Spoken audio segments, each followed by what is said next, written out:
What is up, beautiful people? You know who it is, you know how it is, you know what it is we do, and you know what it is we are here for. It's your boy, Mossamo, this pretty face, aka Max from Mossamo.com and the Positive Vibes Lifestyle Movement. And this is...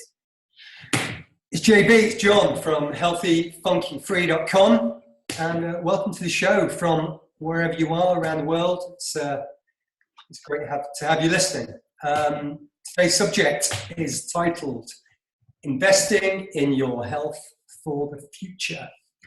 Now, Max brought us up in his podcast, the Positive Vibes podcast this week. So we're not going to break down the details of what it is you do each and every day to make life better, but just talk about the general concept, hopefully to create a spark, to encourage you to ask more questions. And what does the future hold for yourself? How much control do you have over your health to ensure it is the best future it can be? I'm going to roll over to Max, and he is going to tell you a story. Okay, so those who have been following me and my vibe, and even you, John, I know in our numerous lengthy conversations, you know my past, you know my where I came from. So very, very active child, again, coming from my family, coming from that Italian background. They put me into soccer. I am a smaller gentleman, so I can run for days. You know, I was into ski racing, so I was always doing dryland training. This is as I grew up. Once I left the house, things changed, obviously, right? Got kicked out of the house very young. Obviously didn't have time for any of that stuff. Got into music. As the days progressed, I got into touring, and also had to work to, you know, make my records instead of like going the negative road of selling drugs and whatnot. I worked. Having said that, from about 19 to 23, I noticed that with my diet and being young, I definitely noticed, you know, sleeping on couches, you're staying up late, I was eating shit foods, excuse my French, and just not knowing any better, not educated at all. And as well, I would notice when I got off my tours and I'd come back to work, if I'd go to move a ladder, right, I would pull my back, I'd throw my back out. And I had no clue what was going on, not understanding that as we age, if you don't keep up your strength, meaning any type of form of stretching, you want to do weight training, I don't care, but let's just say movement, we'll call it activity, which I was not doing enough of. My body was actually, my core strength was slipping, was falling off. And I realized that at a young enough age. Now imagine I had to push that to 30 or 35, right? Or 45 or 50. I can see why as we age, and if we don't do any type of movement or strength training, I can see how it goes very quickly. So having said that, at about 23, 24, I was like, man, like, do I need to go see a chiropractor? And I was almost looking for that pill because I was not yet educated on the fact that it was my health and my strength and movement I needed to be doing. And I'll leave it there and let you flip side that before we get into the next part. So I had a tale lined up to share, and now that you've spoken, as you just did, I'm stuck between telling two stories about a little bit about my sporting background. Yeah. You know, as a youngster, I joined the local athletic club, and I never lost a race. And that went through my whole childhood. It was mostly athletics. And I ran for the Isle of Man and joined the army. And I was the fittest guy in the squadron, ran for the army, and this went on and on and on and on and on until a few years ago. And then my athletic career went downwards somewhat. And I'm not sure where the motivation came from, but I think I just clicked that I'd accepted that we're getting older, and so past the age of 40, life goes downhill, and that's just it. You've got no choice. There's nothing you can do about it. And so we started reading. We started reading books and watching videos, and instead of just taking that as the gospel, whichever guru on the internet said, we'd go and find the article and we'd read it and research it, and then we'd make a decision to try something based on that. We'd say, that makes sense. Let's try it. So we'd remove something or add something. and our health would gradually improve. Well, that feels good, and we'd remove it and add it again. And just like an experiment, you get a set of you come up with a conclusion based off your results. Thank you for saying that. You know, and you may get to the end and you may have a bad experience of it or a good experience of it, but that's what you make the decision from. And I'll not go into all the details, but I remember Emma's parents came to visit a couple of years ago, and we'd been doing this for a couple of years ourselves. There's no magic wand, no you're a vegan overnight, or you don't drink overnight, or you stop smoking. It was a gradual change. And they walked in, and almost before they'd taken their coats off, Emma's mum said, "What is it you guys are doing? You look great, you're full of energy, you're positive." It just, the list went on and on and on. And at the end of that statement, she said, "If you continue going as you are, and you're obviously enjoying it, so I don't see why you wouldn't, you're going to live to 120 years old." And I think our answer kind of, it was quite profound, but it shocked her, because we both said we've got no interest in living until we're 120 years old. All we wish is to feel this good tomorrow, and then feel that good the day after, and so on and so on. And if we make it to 120, fit and active, with the cognition to know what's going on, that's the ultimate driver. But we've learnt that through gradual changes. By taking care of yourself now, then it all works out. It's not you get to 50 with all your degenerative diseases, take a pill to fix things. It's you take a pill of common sense right now, something that kind of sounds logical, that kind of makes sense, I'll try it.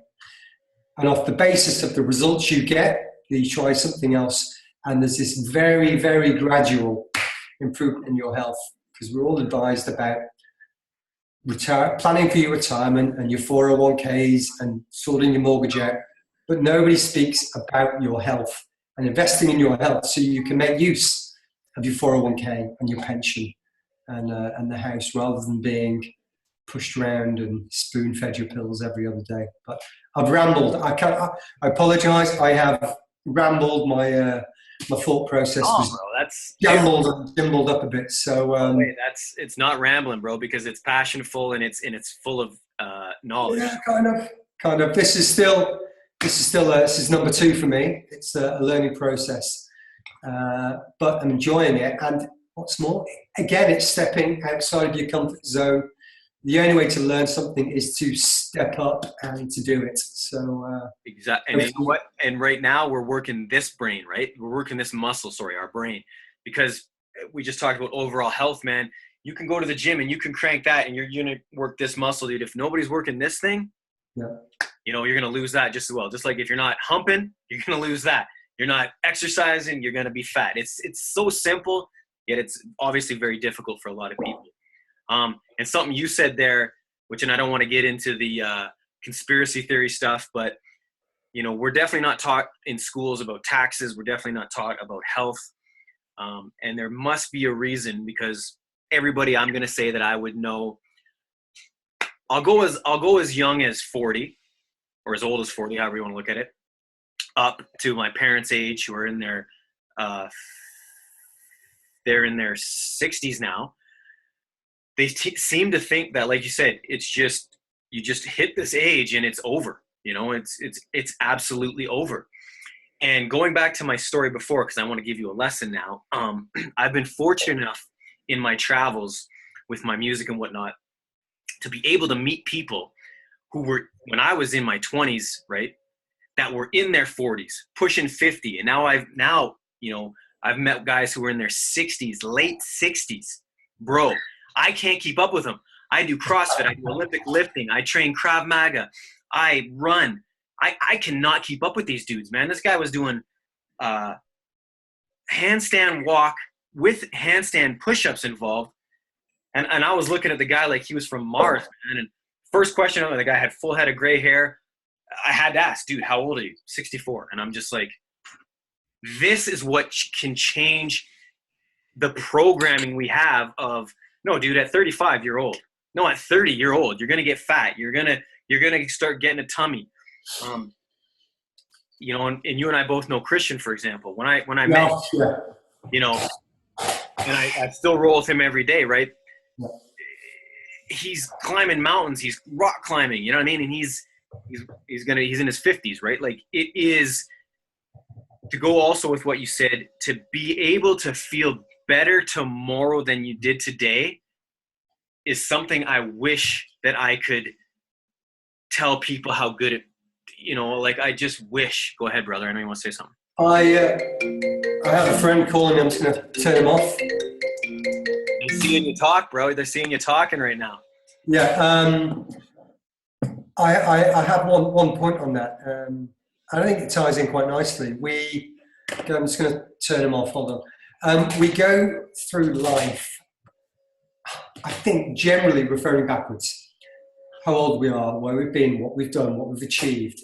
And it goes on. Or thinking about what we're going to do next week, next year, and looking into the future. So we know how old we are and what we've done, but we've got no idea how long we are going to be around for. It might be 10 years, might be 10 minutes. Amen. We don't know. So actually, thinking about what you can do right now is ultimately all you can do. We only have this moment once. So as a friend said to me recently, the quality of your life and your health is down to three things: how you think, how you move, and how you eat. And elements of all those three combine for the quality of your life. And on another occasion, I've got a great example of how two people we know, they're close to us, in their 70s, have made some subtle changes, and the quality of their life, where it should be going the other way, has dramatically changed. Dramatically. Lady in her 70s now going for walks, jogs every morning. So beautiful. It's outstanding. Anyway, I'm going to pass back to you. We are probably coming towards winding it up. Yep. Let's leave them with what I would say would be my baby steps, because it's about quality of life as you age. I mean, we'll just leave it at that. I would say two things I think people need to do. I shouldn't say need to do. Two things that I did was I definitely focused on my sleep, my quality of sleep and my length of sleep, and clean water, drinking water instead of whatever the hell else I was drinking. Those are my two takeaways. Yeah, I know you take water straight out the side of the mountain, which very blessed for that. Yes. Again, going back 2-3 years, water is a massive factor. I think the majority of the population is in some way dehydrated, so I'll mirror that. And it's, again, rest and recovery. We don't get fitter or faster or stronger whilst we're doing exercise. It's while we sleep and recover. And there's a whole raft of, if you want to call them hacks, tips or tricks to get better quality sleep, rest and recovery. And we can share that on the blogs, and we can talk about 100 subjects through experience and our intuition. You know, we're both, well, I'm 44 now. I'm not sure how old you are, Max. I think I've got a few years on you, but these are our experiences. It's not just reiterating. Yeah, we're not charlatans. Let's put it that way. No. We both took negative to positive, and we want to share that. And with whatever we say, I expect the people to do their own research. Yeah, and we'd love to hear everybody's thoughts. Please do contact us, ask us questions, and we'll reply to every person, whether it's the Max or myself. And on that note, I think it's time to say good night, good luck, and just baby steps. Keep going. Talk to you next week, people. Bye-bye. Peace, bro.